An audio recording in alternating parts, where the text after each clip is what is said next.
கடலைப்பருப்பு, பூண்டு, சின்ன வெங்காயம், கொத்தமல்லி, இஞ்சி, பூண்டு, தக்காளி எல்லாம் போட்டு நல்லா வறுத்துட்டு கார சட்னி அரைச்சா நல்லா சின்ன வெங்காயத்தில் அரைச்சா டேஸ்ட்டாக இருக்கும். இட்லி இந்த 3 இன்றைக்கி டிஃபன். சட்னி இது தேங்காய், பச்சை மிளகாய், இஞ்சி தேங்காய் சட்னி. 2 சட்னி. இட்லி சுட்டு உடனே கூப்பிட்றேன், வாங்க சாப்பிட்லாம்.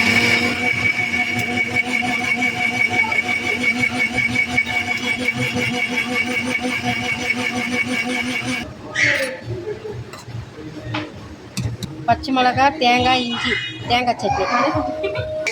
கார சட்னி இது 2வது சட்னி. ஃபஸ்ட்டு ஒயிட் கலரு, இப்போது ஆரஞ்சு கலர் மாரி சட்னி.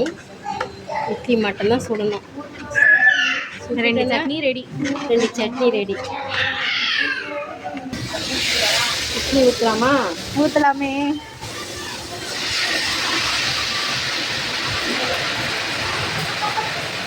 பெரிய பொண்ணுக்கு 2 இட்லி, சின்ன பொண்ணுக்கு 3 இட்லி.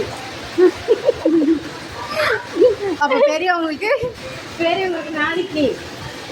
என்ன அதுதான், பெரியவங்களுக்கு 4, சின்னவங்களுக்கு 3.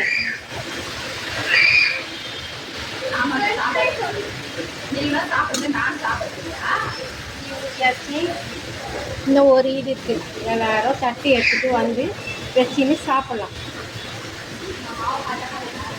எல்லாரும் வாங்க போய் சாப்பிட்லாம். குஷ்பு இட்லியோ? குஷ்பு இட்லி. யார் குஷ்பு முட்டையில் பீஸாவா?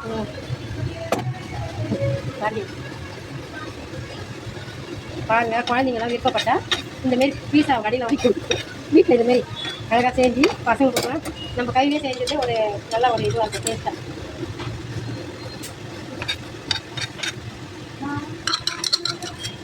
வெள்ளைக்கரு முதல்ல உப்பு, அதுக்கப்புறமா குடை மிளகா, கேரட்டு, சிக்கனு, மேலே கொத்தமல்லி வேணும்னா தூவிக்கலாம். மஞ்சள் கரு தனியாக தெரியும். இந்த வாட்டி கொஞ்சம் மாறி வந்துடுச்சு. அடுத்த வாட்டி போடும்போது வெள்ளைக்கரு தனியாக, மஞ்சள் கரு தனியாக போட்டு உங்களுக்கு காட்டுறேன் நான்.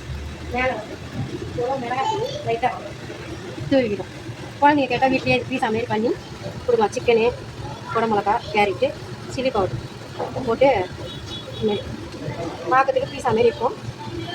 குழந்தைங்க திடீர்னு ஸ்கூல் போனாங்க, ஒரு வித்தியாசமாக செஞ்சு இதுமாரி கொடுக்கலாம். நம்ம கடையில் தான் போய் வாங்கி தான் கொடுக்கணும் அப்படின்னு இல்லை, வீட்லேயே பண்ணலாம்.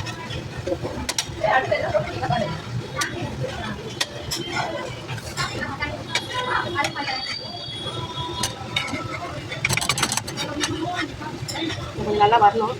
இந்த வாட்டி கொஞ்சம் சொதப்பிச்சு. நாளைக்கு செய்யும் போது கொஞ்சம் நல்லா க்ளீனாக போட்டு